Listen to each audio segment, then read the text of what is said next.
The crisis had passed in the night. He was breathing normally. I thank God. No one knew what I went through that night.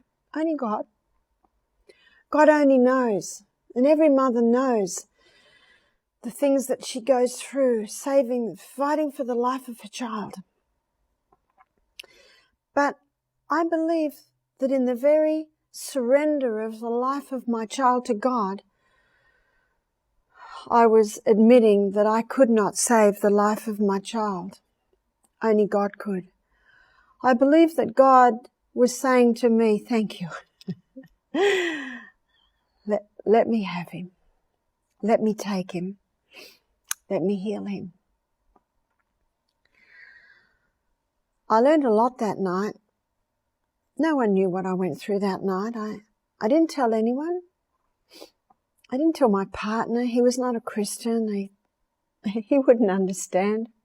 He would probably think I was a bit silly. I felt embarrassed even to tell friends because it was almost as if I'd given up on my child. Peter recovered quite quickly after that. The breathing distress had passed.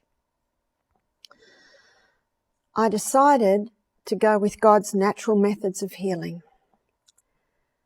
The naturopath had shown me what to do, so the next time Peter got breathing distress, I had everything ready. I did the hot and cold treatments on him.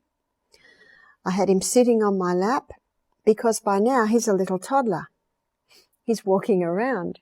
He is 15, 16 months of old. I would get the other children and we would do a wet washer on his chest and then a hot water bottle, and that would heat up the wet washer and cause steam to enter his chest. We would take it off, then we'd wipe it with a cold cloth.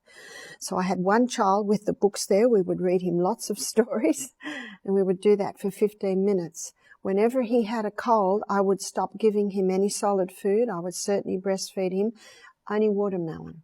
So we would have one child in the bedroom reading Peter's stories. The rest of us would eat. Then we'd put all that away. And then the child that had read to him, they would come and eat in another room. So Peter only ate watermelon.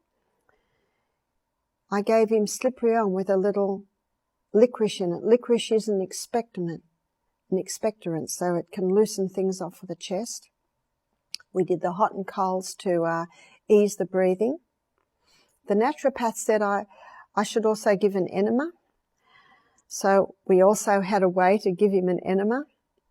I found that all these natural treatments, they reduced the breathing distress from 24 hours to 5 hours. The 5 hours was still tough, but I kept Peter close to me and I prayed and said, Father in heaven, this child is yours. And he would recover. I only did that probably 2 more times with his colds. By now, Peter is 2. I found the breathing distress got less and less. I also discovered that there is a herb called plantain, and when you pour boiling water on plantain and make a tea of it, then it heals the chest, it strengthens the chest. We had plantain growing everywhere. It's also called ribwort. It's not the banana, it's a leaf. I gave it to Peter. Whenever he got a sniffle, I would immediately make this plantain tea. I'd put a little lemon and a little honey in it. My children never had anything to drink other than water, so this was special. Peter drank it. He drank it and drank it and drank it.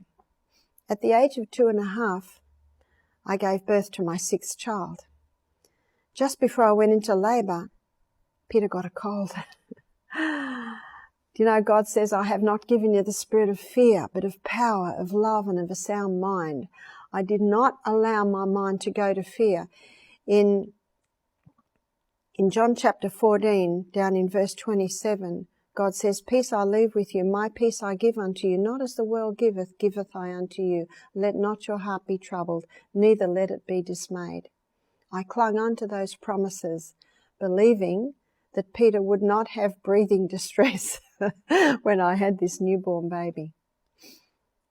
We went home the next day.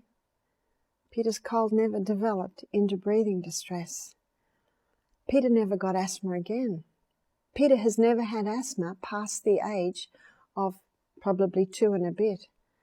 I praise God for that experience, because that experience showed me that though genetics loads the gun, lifestyle pulls the trigger.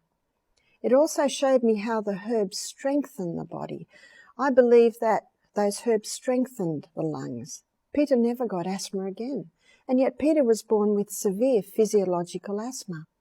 When Peter was 5, the naturopath rang me. He said, "Barbara, I'm about to go to the Asthma Foundation. They've asked me to speak." He said, "Peter is the worst case I have ever seen." He said, "You know more than me about asthma now, because you treated hands-on. Tell me what you do." I told him about just giving Peter watermelon as soon as he got sick. I told him about the hot and cold fermentations. I told him about the enema, what a difference it made. I told him about the herbs, the licorice root, the plantain. I believe all of that came together.